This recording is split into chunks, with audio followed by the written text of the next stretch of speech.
Hello, what's up, folks? Well, back again for our Thirsty Thoughts, episode 3, on the run up to UFC St. Petersburg, UFC Fight Night 149, UFC on ESPN Plus 7, whatever you call it nowadays. There's that many names for it. Overeem versus Olenek. Yeah, like I say, Thirsty Thoughts. Just going to get a couple of my thoughts out from. Actually, most of it's coming from UFC 236. And the second thought that I'm kind of having this week is just the talent, especially coming from Russia, more or less coming from Russia. There is a host of talent coming in to the UFC this week in particular, I think, and more kind of going forward. There is a lot of really, really solid talent. I think the UFC are doing a great job in cultivating that talent from Russia. So, like I say, I'm going to get into that in a second. Like, comment, subscribe if you're new to this stream. This is just kind of something that I've only started doing on, like I say, episode 3. I try and do it before every fight card if I've got the time. Busy boy with work and everything else at the minute. Only got a couple of weeks till I'm on vacation for a few weeks, so that's something I'm kind of counting down. But yeah, thirsty thoughts. So my first thought, like I said, I've only got the 2 here. I'm going to go back and talk about UFC 236 in particular, Max Holloway and Dustin Poirier, and how I kind of scored it, because I've seen a lot of people. First thing I'm going to say, actually, I don't particularly agree with the 49-46 cards.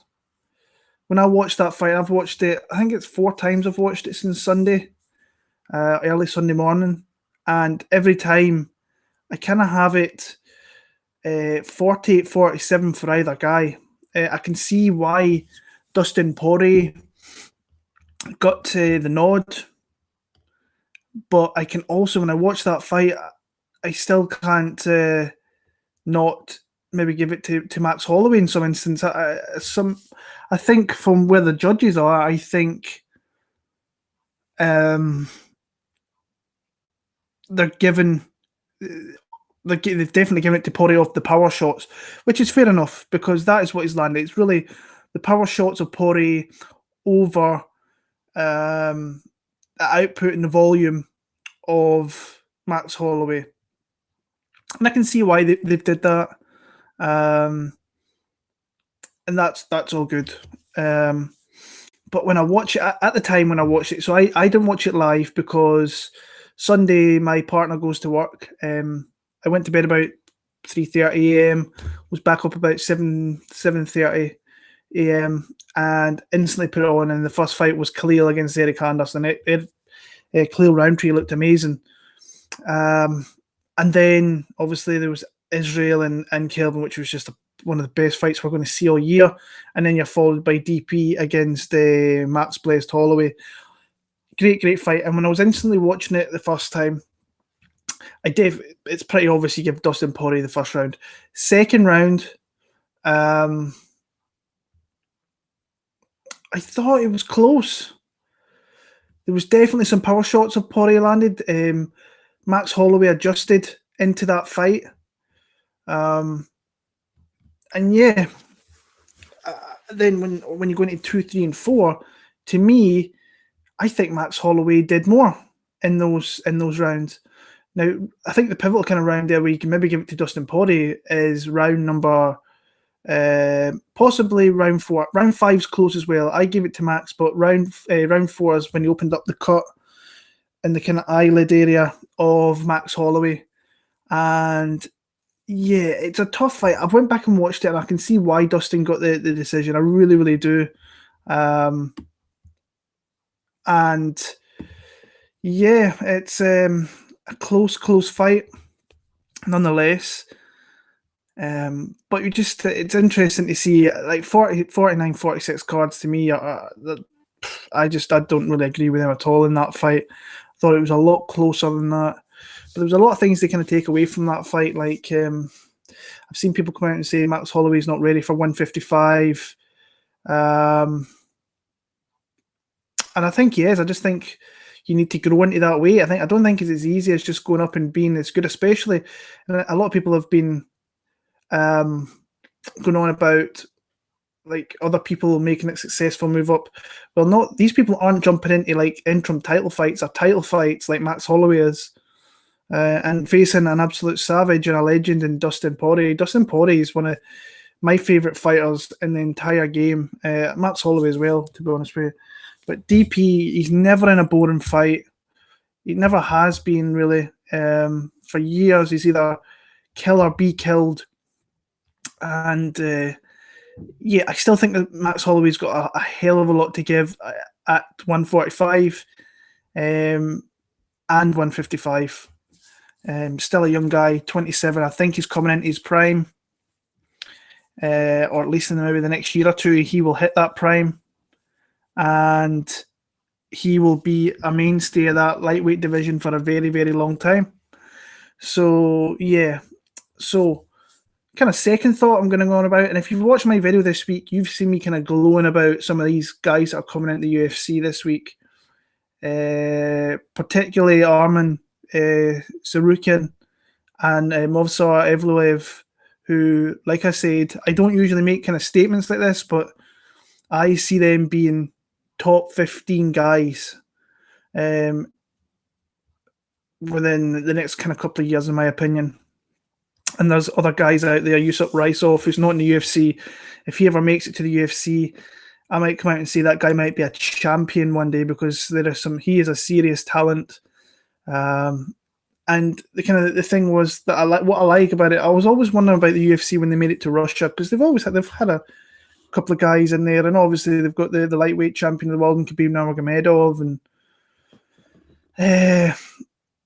and I was thinking, right, if they're going into these territories, and they've always had a decent run of Russian fighters in the UFC, and then I was thinking, right, are they going to get these guys? But obviously they had them one global guys, they had a contract with them, so they were going to bring a lot of champions from there, and we've seen that with Ismagulov and so on and so on. But then they've went in this card, especially. This card's actually, I've seen people say this is not a good card. And when you look at it on paper, it's not the greatest card. But some of the talent they've got in this card is really legit. Like, I'm super duper high on Arman Sarukian and Movsar Evloev, even Rafael Fiziev. I know he's still very young in his career, 6-0. Tough fight against Magomed Mustafayev. He's coming back after a couple of years, but the talent that they're bringing in here is legit, and they've got other guys ready to come in to the UFC as well. They haven't signed. I think Artem Frolov was signed. Something's happened with him. Ivan Shirkov, he seems like a bit of a beast. His betting line's kind of coming down a little bit, which is I didn't think it would come down that much, but it's minus 160 now, so that's playable. Well, it's went back up to minus 165, so yeah, the talent, and the thing is with the Russian talent, there's so much talent there, it's not even funny. It's crazy, and it's always coming through. Like, you had Zalim Amadayev.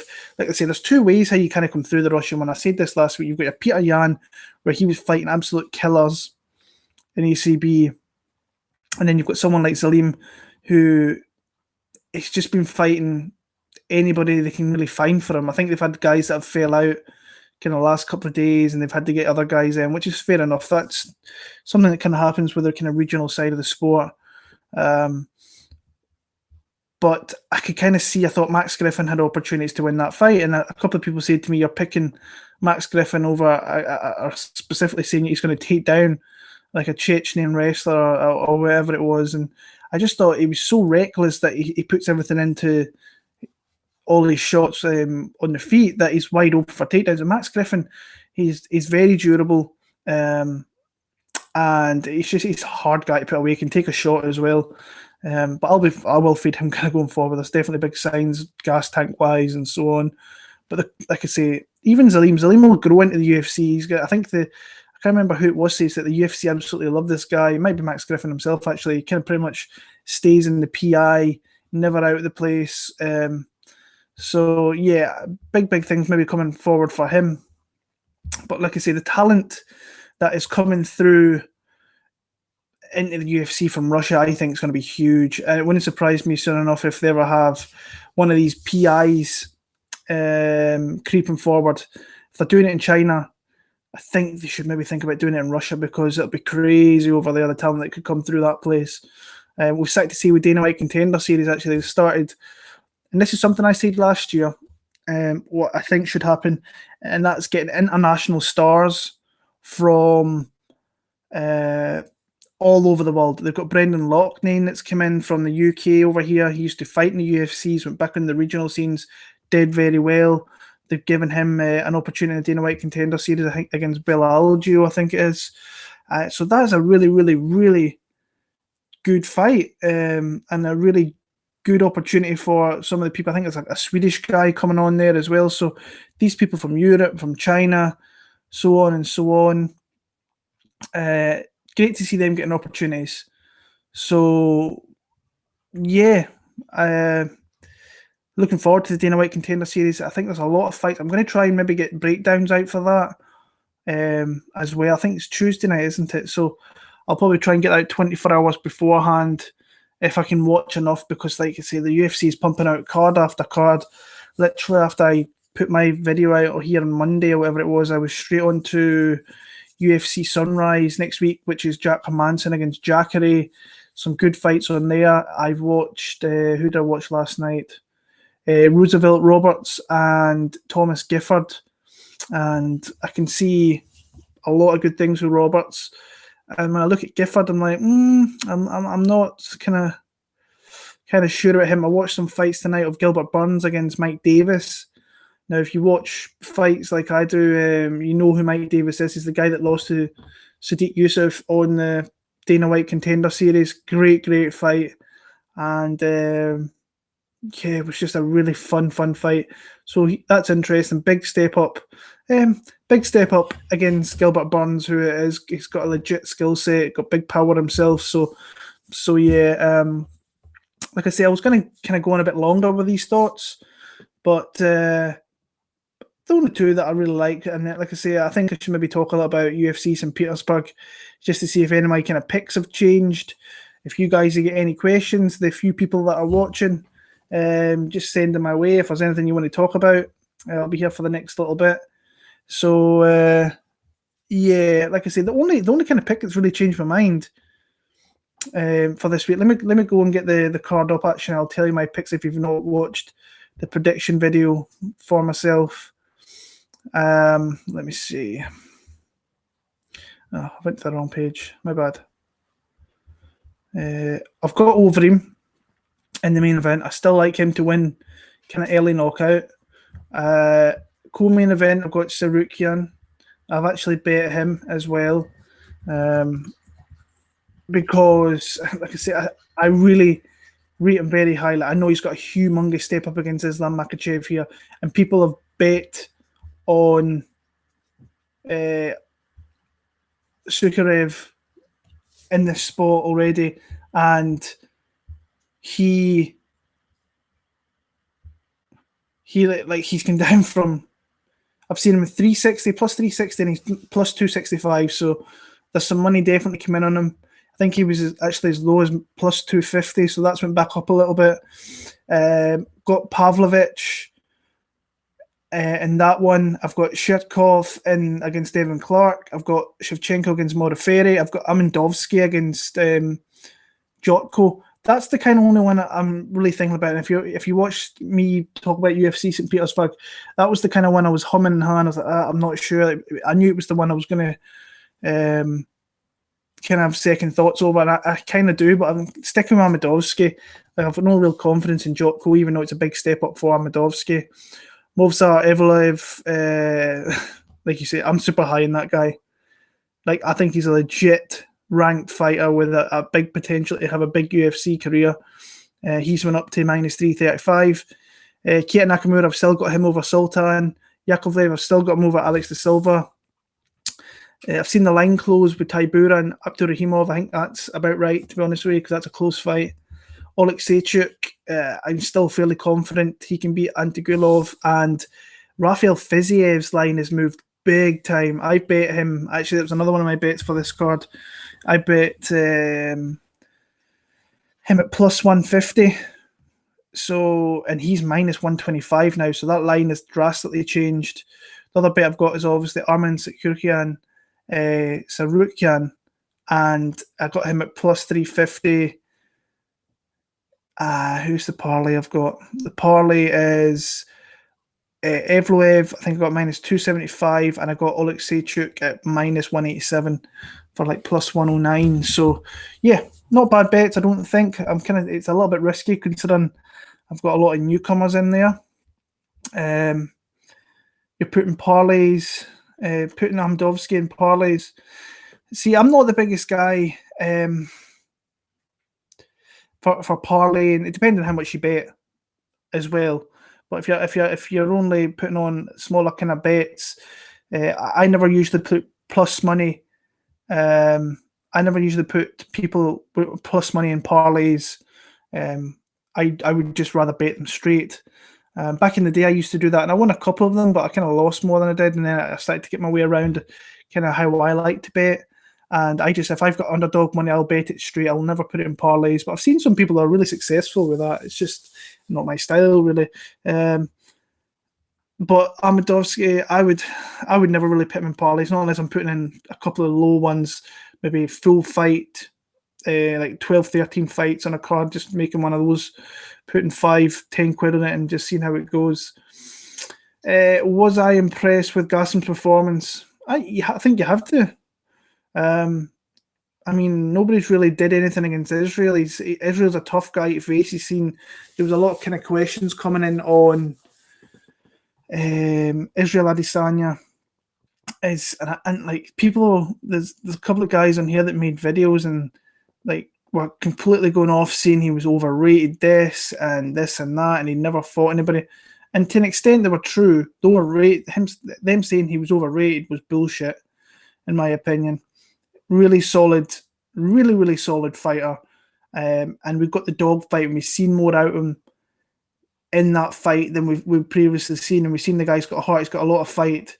And ultimately, when the chips were laid on the table, I think it was maybe 2-2 going into that round number 5, or close to that. He came out there and he delivered an unbelievable round, put Kelvin down a couple of times. But what you see with Kelvin is the guy's a scrapper. Really in there till the bitter end. Won't quit, won't go down without a fight.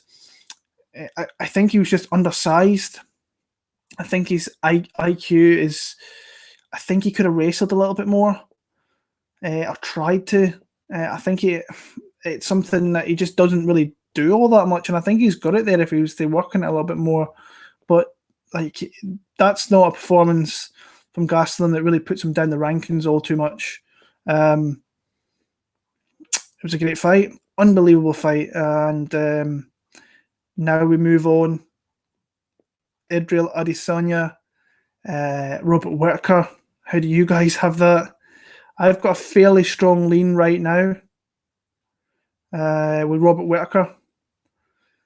I think he'll be a bit more aggressive. Like I say, I think Kelvin was a little bit tentative. He was throwing a lovely jab out there.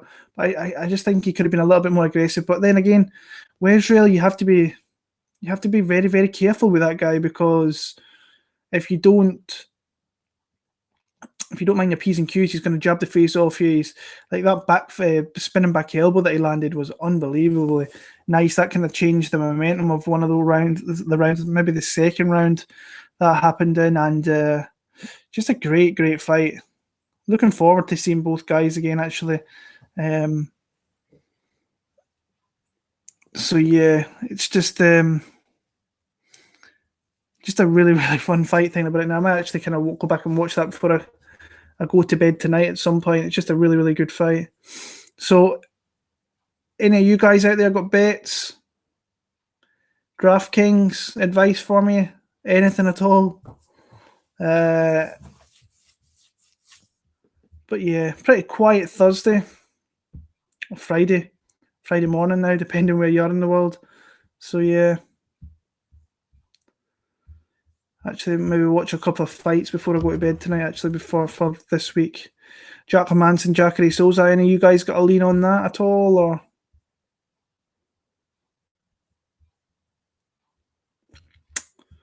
Oh,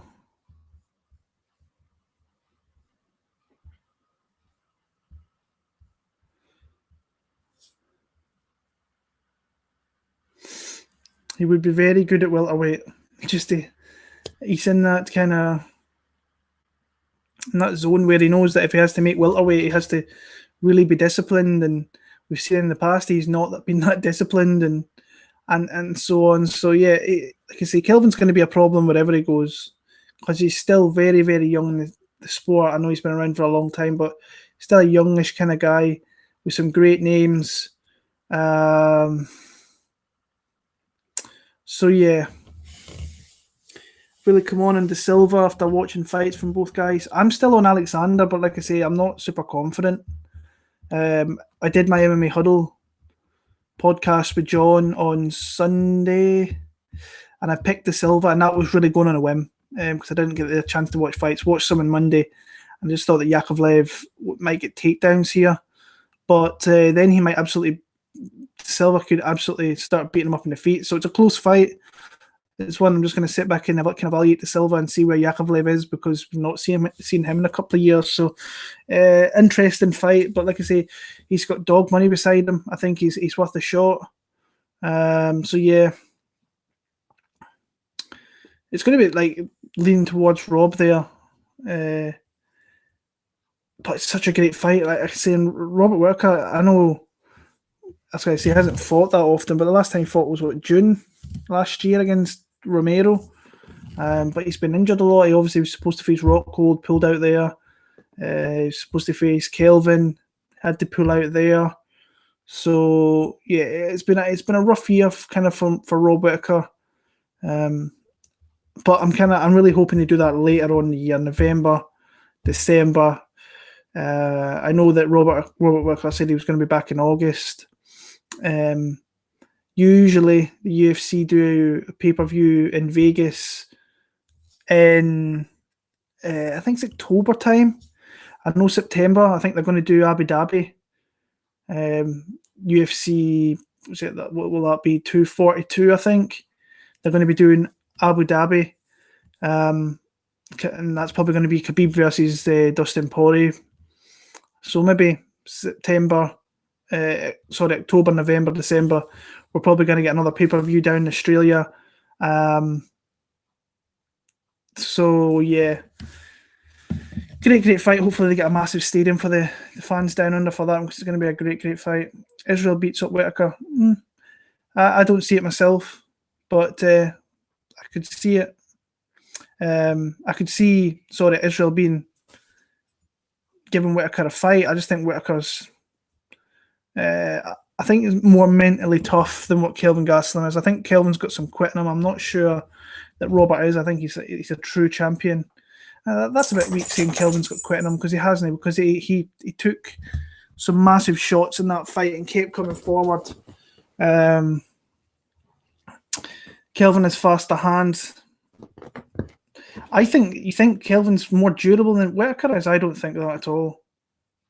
I think Whittaker's definitely more durable than what Kelvin is.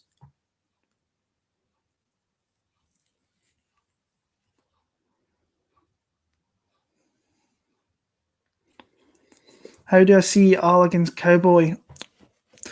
That's a tough fight. I'm half decent at when Cowboys. It's a good time to bet him. Hernandez, I thought that was a good opportunity. Mike Perry was a good opportunity to pick him and bet him. And anytime he's got a dog number beside his name, a plus number, I should say, beside his name, he's always a guy that I like to bet. Oh, minus 105. I thought he was a dog. So he's a slight underdog in the fight with Al being minus 125. Tough fight. Honestly, until I kind of look into that, I am just sitting here kind of pre-fight talking about that. I actually quite like maybe Cerrone, But Ali Kinder's no joke. I always forget about him. So, question from left field, but maybe you got some idea back in the days. Mike Swick was part of the opening of Tiger Muay Thai. Is he still in that picture? Mike Swick has his own gym, aka Thailand, I believe. So he's got people that kind of go out there, as far as I know. But like I say, Tiger Muay Thai seems to kind of be reborn.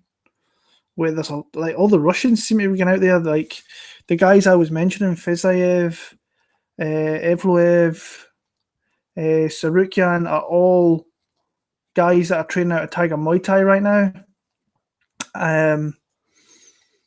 So yeah, really solid fight camp with a lot of fighters coming through, and looking to see what they do here. I know Fiziev's actually the striking coach at Tiger Muay Thai as well. And like when I seen plus 150, I thought that's a good number. I'm going to bet that. And then the next time I looked, he was minus 115. I was like, so somebody's laid down a humongous bet. So yeah. Thoughts on Evloev, Jill? I was speaking about him earlier on. I think he's he's going to be a legit talent. He's going to be a ranked guy within a few years. I think he's a really good chain wrestler. His back control is something else. His striking needs worked on, but with him being at Tiger Muay Thai, as long as he can stay sustainable on the feet with that ground game and the grappling that he's going to be a serious threat up in that division, I believe. So yeah, Tony versus Conor, this fight happen? No, doesn't happen. I don't want to. I'll come out and say I don't want Tony Ferguson to ever fight again. I think mentally that guy has been through a lot, and I don't want him taking any more punches and kicks to the head. That's just my thoughts on it. I'd rather see him step away from the sport and get himself kind of healthy mentally.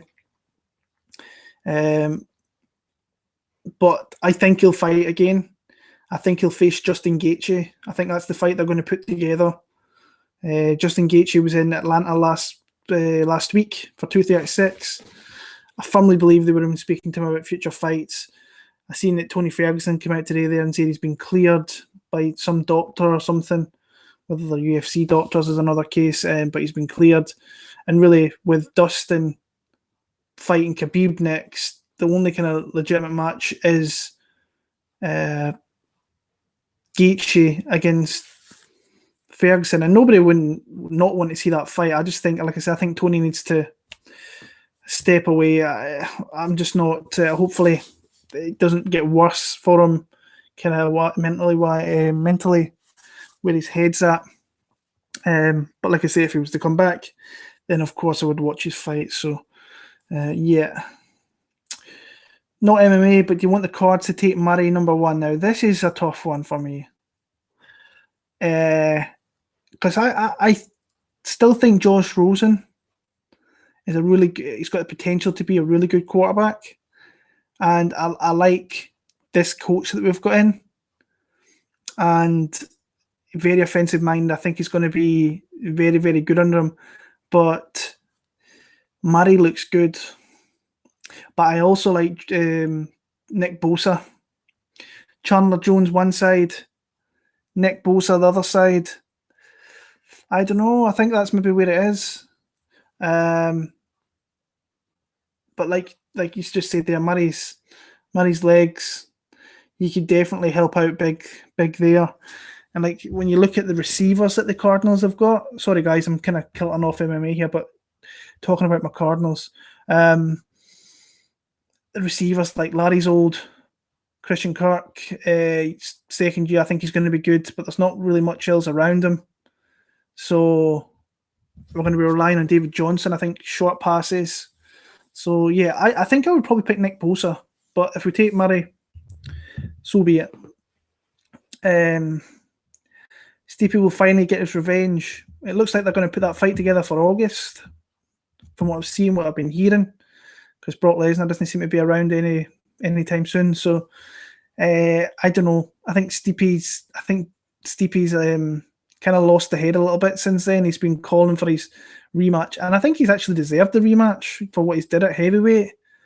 But I just think DC's the better fighter. I think Stipe's super dangerous. So yeah, have a bet on Mikhail, Antonina, Evloev, and Overeem thoughts. I think it's going to cash. Rob, I think it's going to cash.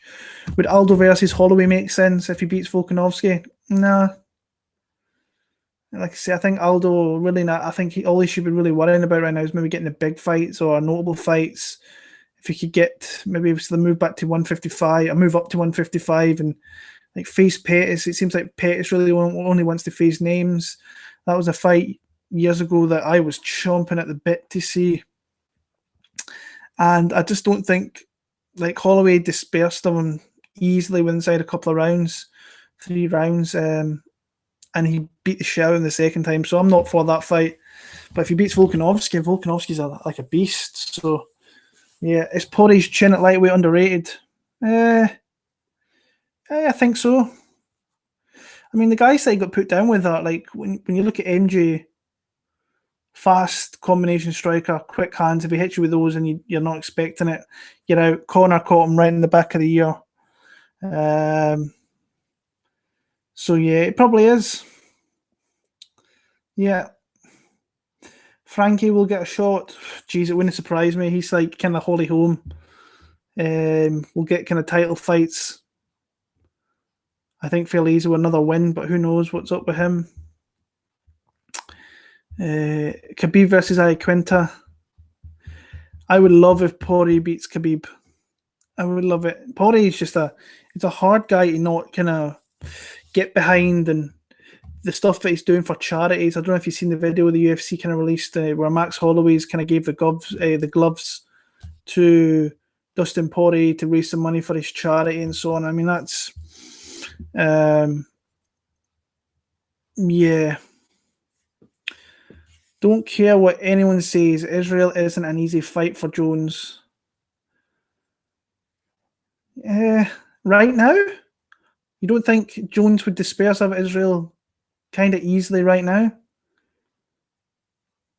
I'm not sure about that. I think, like, I'm a big John Jones guy, as many probably know over the years. The most talented guy we've ever had in the UFC. Physical attributes that have just never really been matched. And really, John Jones really just beats himself. If he comes into a camp with himself at 100%, nobody touches him. Nobody touches him, in my opinion. Like, even when he's not on, he still looks fairly decent. I know the one kind of time that he didn't really turn up was the Gustafsson fight. He still managed to come through that fight. Israel's tough, but I think Israel is still I don't want to say he's still got stuff to prove, because the guy's got a UFC belt around his waist, but he's still got bits to go, especially going up to 205. That is John Jones's division, and he's rolled that for long enough and beat everybody he had to beat up there, and he's beaten like the new breed of guys coming through. Even though he didn't look good against Anthony Smith, he was very, very dominant. So yeah, but like I say, he's Israel can, if he's on, he can be a threat to a lot of people. I just think John Jones is too good for him, but that's just my opinion. Cejudo in Marlon's head. Oh, I don't know, but Marlon's like pumped for this fight. He's like really pissed off with Cejudo. Cejudo's cringe, man. Gold medal this, gold medal that, and it's like, it's too much. It's too much. It's a tough fight, that one, to look into. I think I'll lean Marlon right now, but it's tough. Shevchenko is untested on the ground. That's where Modafferi is going to win the fight. If she's going to win this fight, is hitting it to the ground. But I don't see it. I think Shevchenko's just going to pick and pop all night long and really hit her from the outside fairly easily. So, yeah, I like Shevchenko. I'd be pretty surprised. Well, would I be surprised? Not super surprised, but I would be surprised if Roxy came in here and especially stopped her. But if she's going to do it, she's going to do it on the ground. So, Yeah, just kind of looking at some DraftKings stuff for the week. See what there is. I had a fairly good week in DraftKings last week, actually. So,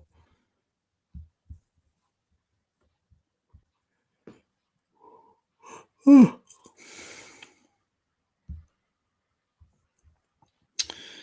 right. Who breaks first? Ferguson or Gaethje? Oh, who knows?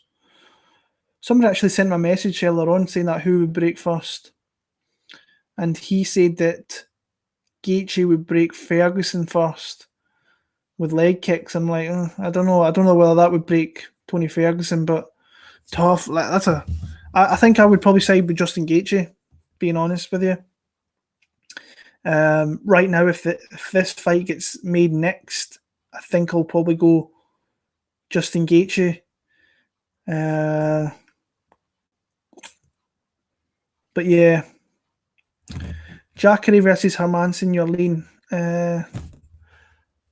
Initial lean was Hermanson. Sorry, was Jacare.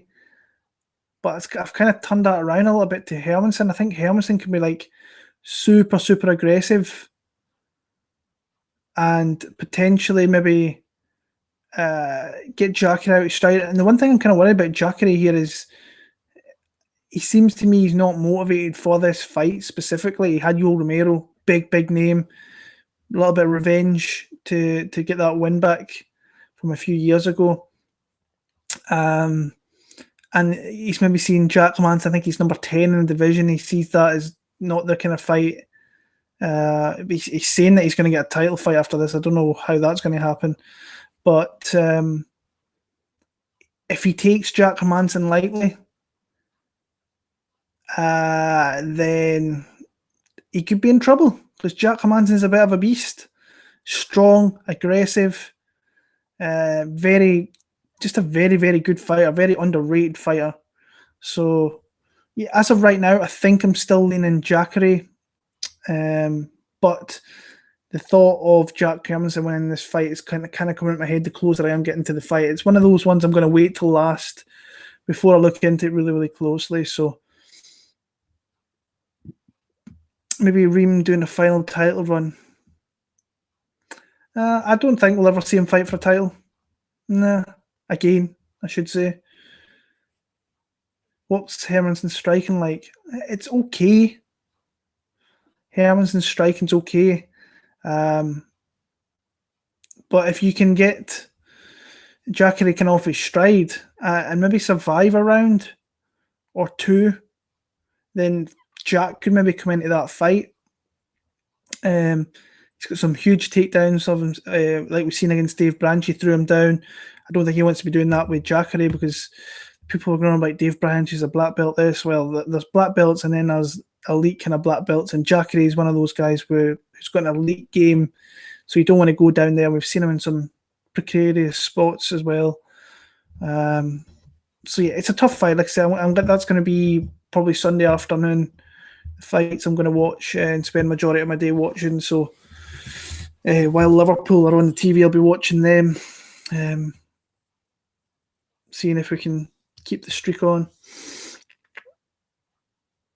As big Peters fans, who would the ideal opponent next? Depends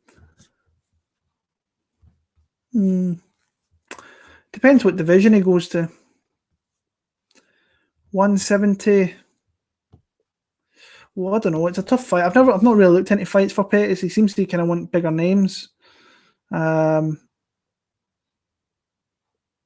I need to think about that actually. I'm still thinking Islam Makhachev's going to lose. I do. So much so I've put a bet on Sarukian. No, it's a massive bet. It's like 100 to obviously get 350 back.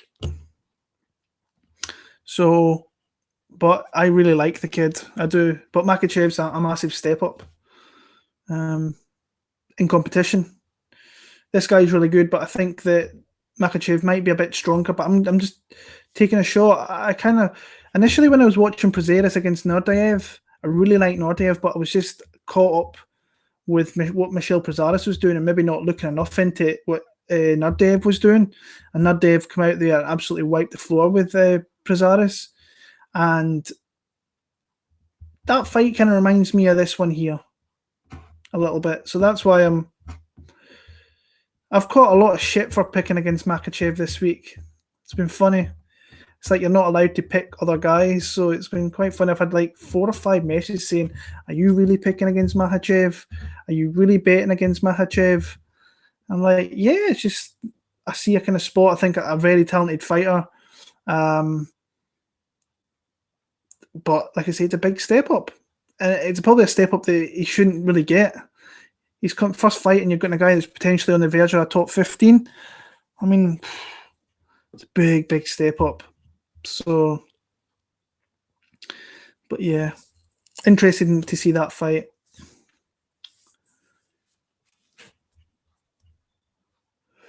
Yeah, Pettis won't fight Woodley. They're both Rufus Sport guys, so I doubt that ever happens.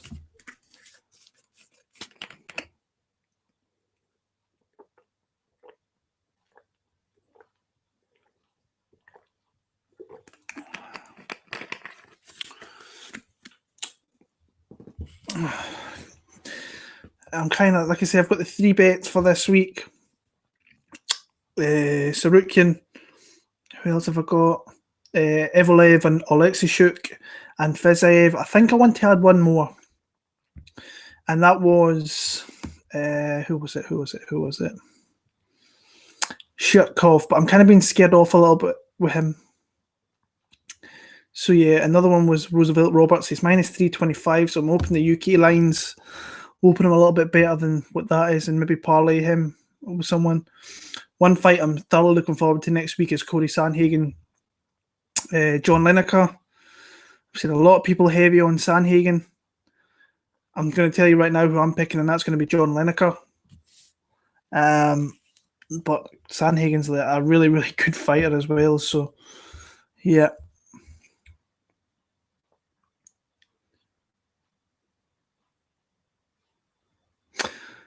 Kevin Lee's an odd one. Yeah. Yeah. Kevin Lee's like he's good, but he's just not at that level up there yet. I think that when you look at the 155 where he came from, I actually think he gives Khabib a really hard fight, like a really, really tough fight. Who's the interim champion there? Poirier. I think Poirier would actually beat Kevin Lee. Obviously, we've seen Tony beat him. I think Conor would beat him, but like Conor doesn't fight anymore, so yeah. With low chances to beat Usman. I don't know. I think if maybe Usman's just a beast. Like I'm a little bit pissed that I missed Kamaru Usman at plus money because I was originally on him and then kind of went over to Woodley. But it is what it is. Lineker by knockout. Let's hope so. Shirkov was previously in steroids. You seen that guy's body? Humongous. Wouldn't surprise me if he previously was on the juice, but the guy might just be kind of physically gifted and has a body of a kind of Adonis. So yeah.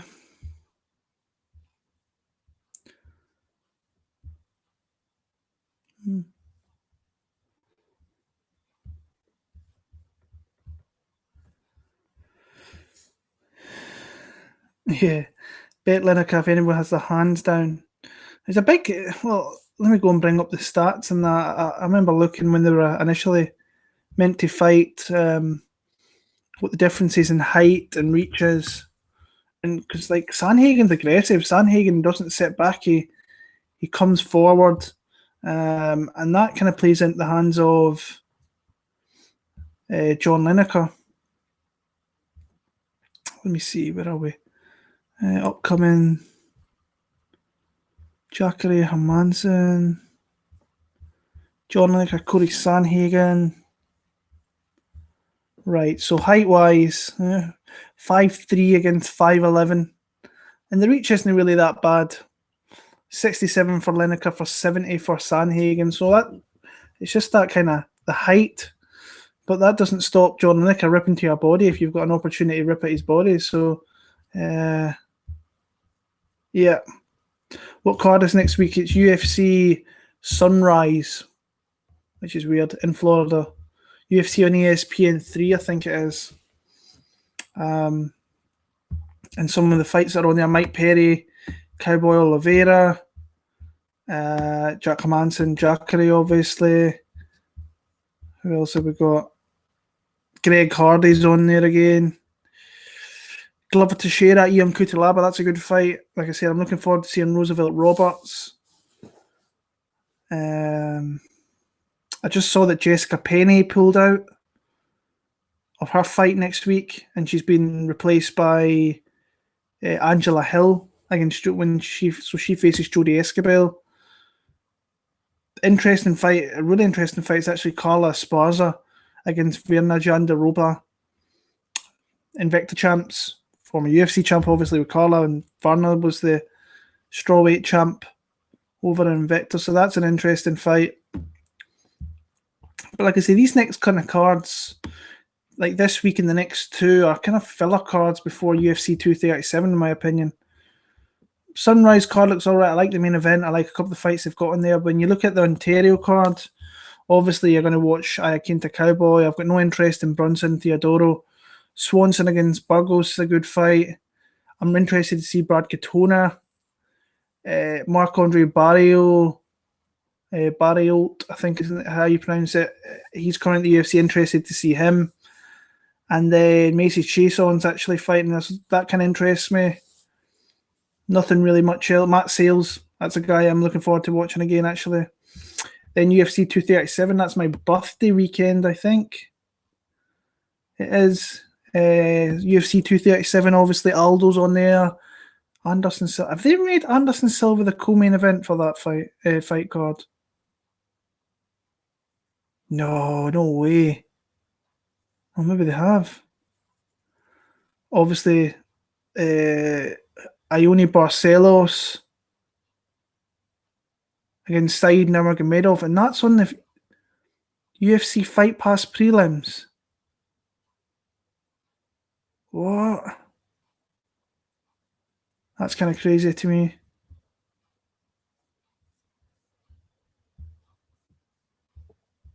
That is crazy.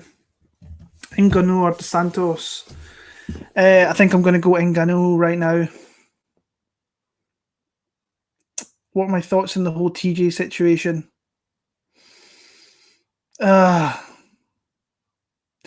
guy's just tarnished his legacy.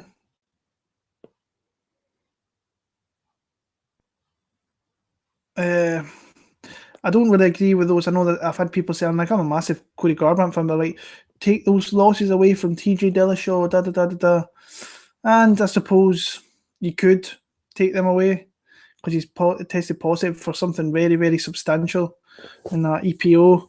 But like I say, it's done and dusted now. The guy's got his ban. He's going to come back. He's going to be 36 years old. He's going to have to try and prove a lot. And he's coming back. If he comes back to 135 in 2 years' time, interesting.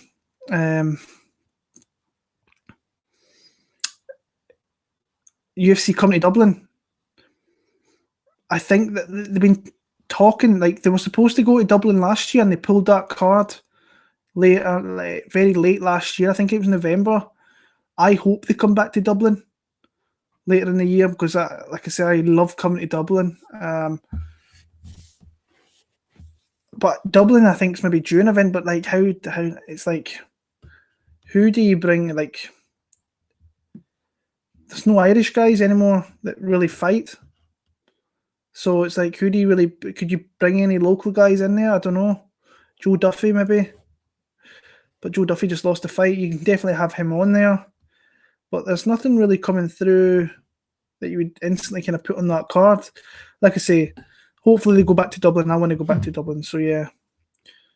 Which fighter would you parlay with Islam? Well, I've picked Armin, so I don't know. Islam, if you're looking at it, let me look at the betting lines. Maybe Sherkov. That would probably get you plus money. In and around there, looking at it now. If Evloev was a little bit lower, then you could maybe make some good money, but that's kind of been steamed. I would maybe go Sherkov to try and get around even money. That's something I always try and do, is try and get around even money. So yeah. I think Brandon Davis has any potential at bantamweight. From what I heard very early on from guys in Atlanta there that he had a really, of course, the weight cut's always going to be tough first time you're doing it, but he said he came in on like really lightweight at the start of the week, and the weight cut was, he thought it was going to be a little bit harder, but he actually kind of lost quite a lot of it through the week, and then by the time he hit Friday, it was just that those last kind of 5 to 8 pounds, which are always going to be the hardest, especially the last couple, and look good. So yeah, all the Irish and Bellator, it's true. Are they not going back to Dublin later in the year? Did I not hear say Bellator were going back? So yeah. Who took bombs off Dwight Grant in the Contender Series? Oh, I can't remember. Kind of my mind's kind of, I'm ready for bed in the next kind of half an hour, I think. So yeah, the mind's not really kind of switched on. Just chatting some fights and getting some thoughts out there. So Chris Fishgold. Who's Chris Fishgold facing again? He's fighting in Stockholm, isn't he? Tough fight. I remember looking. Oh, Makwan Amirkhani. That was it. I really hope Fishgold wins that fight. Yeah, I'm not the biggest fan of Amirkhani, to be honest with you. There was a good fight actually added to that card this week. Damir Hadzovic against Christos Hiagos. I think that's going to be a good fight. You guys know I'm a big fan of Damir Hadzovic, so I think you'll know where I'll be leaning in that fight. UFC 238, Cejudo Moraes. That's a good card as well.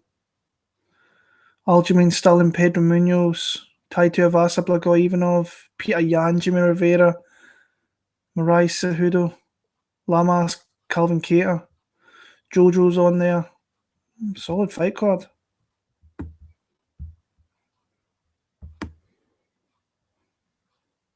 Interesting. Toru Ishihara, he retired, didn't he? Last week.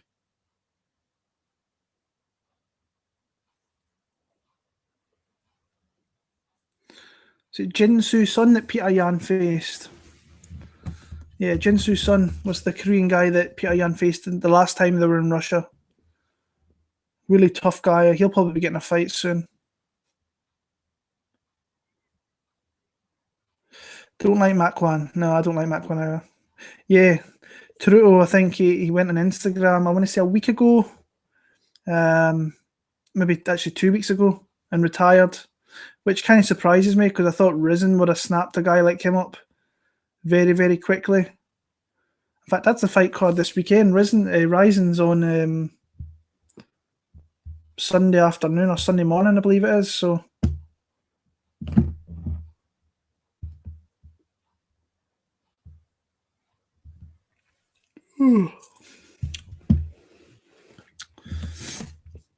yeah.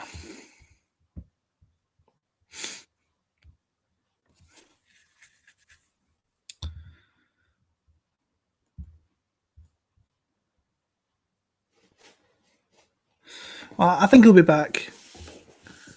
I think Taruto will be back. He's going to get offers to fight, especially in Asia.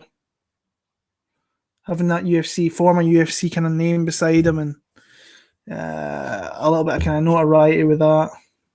I had a guy who actually lives in Japan, a friend of mine actually, he's been there for 6-7 years, and it's like the UFC, like they treat this like it's massive over there, but it's like it could be so much bigger. Plus the UFC don't really go to Japan either, so So yeah, Zabit versus Israel in a few years. 145er against a 185er. I don't know what Zabit's natural weight is. I'm probably guessing he's around about 175, 180. So I don't know. I don't think we'll ever see that fight though. Is Calderwood Scotland's best shot at the UFC champion? I would say so. Stevie Ray's not going to make top 15. Danny Henry's going to win fights in the UFC, but he'll never be a ranked fighter, I don't believe. And there's nobody really coming through. There is guys that I think will make it to the UFC, but yeah, there is a few. Reese McEwen. There's a guy that's out there. Chris Duncan's another guy. I actually think he's with Bellator at the minute. So there's a few guys, but I think Jojo is her best chance at a championship. I think she had a chance a few years ago where she maybe had an opportunity. She was never in the right mind space for it. But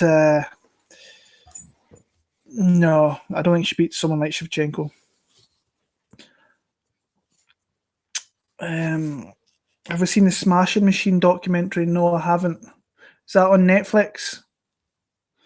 Because if it is, I'll maybe actually go and put that in my wish list right now and I'll watch it. So yeah.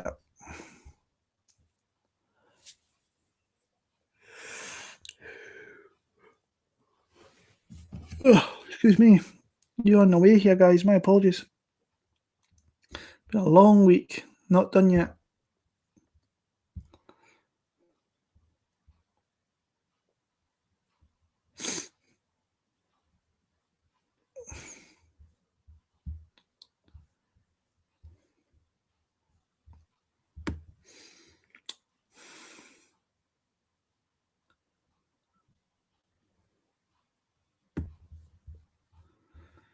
Okay.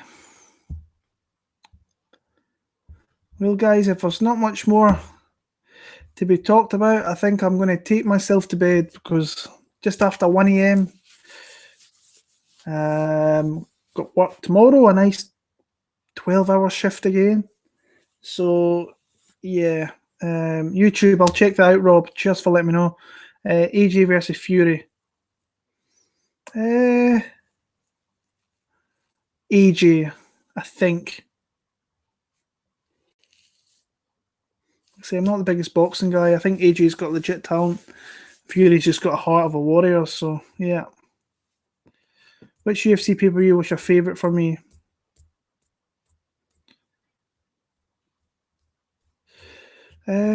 Favourite pay-per-view? UFC 189 always rings to mind. McGregor against Mendes. What's the one? I can't remember. It's UFC 65. Let me check that out. Was that? No, it's UFC 84. Vanderlei against Chuck. Aye, that was the one I actually really liked. UFC 84 was BJ Penn, Sean Chuck, T. Ortiz, Machida, Vanderlei Silva, Jardine. That was one that I always loved way back 2008. Really? Oh, wow. But the Vanderlei Silva pay-per-view when he fought Chuck Liddell was always one. UFC 79. Yeah, because that had St. Pierre and Matt Hughes. I remember that. Machida was on that card as well. That was one that I always liked. It's quite funny that I'm just looking at like all the attendance in Las Vegas and like how many, like they gave away like nearly 1,000 paid tickets back in those days. That's quite funny. 1,000 like free tickets, I should say, not paid tickets. UFC 139, was that Shogun? Shogun Hendo? I think as a 5-fight pay-per-view, I don't think you beat 189. I just don't think you beat that pay-per-view. Those 5 fights, to be honest with you, the prelims weren't great at all. But those pay-per-view fights at UFC 189. That place was bananas. I've never been to a place like it in my life. I've never heard a noise like it in my life. It's like so diverse. There was so many Irish there. There was obviously the Americans mixed in. There was quite a few Canadians for Rory McDonald, and like everybody loves Robbie Lawler. So, and like every fight, it started with Almeida and Pickett, and that knockout just kind of kept it spiraling, and it just the time you got to the big fights, the headline fights at the top, it was crazy. Gunnar Nelson, Brandon Thatcher, that was a nice submission. And then the Jeremy Stevens Bermudez fight was a back and forth brawl, that knockout, the flying knee. And then you've got Lawler and McDonald. You don't even have to talk about that fight. It was just brutal. And then there was McGregor Mendes, which just blew the roof off that place. I actually loved, see the MGM. I know the UFC's got this big new shiny arena, the T-Mobile, but see the MGM Grand Garden Arena. What an arena that is! There's not many bad seats, if any, in that place. In the MGM, quite compact. It's just a great arena. I love that arena. The times that I've been in there. So probably never ever go back to that, unfortunately. So yeah, but 189 is always going to be hard to top for me. So guys, I think I'm going to hit it. I'm kind of fading off here, a little bit tired. Going to get this dog out, just sitting here looking at me, expecting I have to take her to the bathroom. So until next week, I think I'm going to try actually and maybe do this Sunday night, get my UFC Sunrise pick out, if not Monday. So yeah, I appreciate everybody for the comments there. If you've not seen my video, go and have a little look. If you're not subscribed, go and have a subscribe there. Try and get me to 3,000.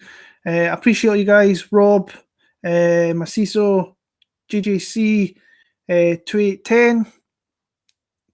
Appreciate you guys. Until next week, all the best. Enjoy the fights in Russia this weekend. And take care. See you later, guys.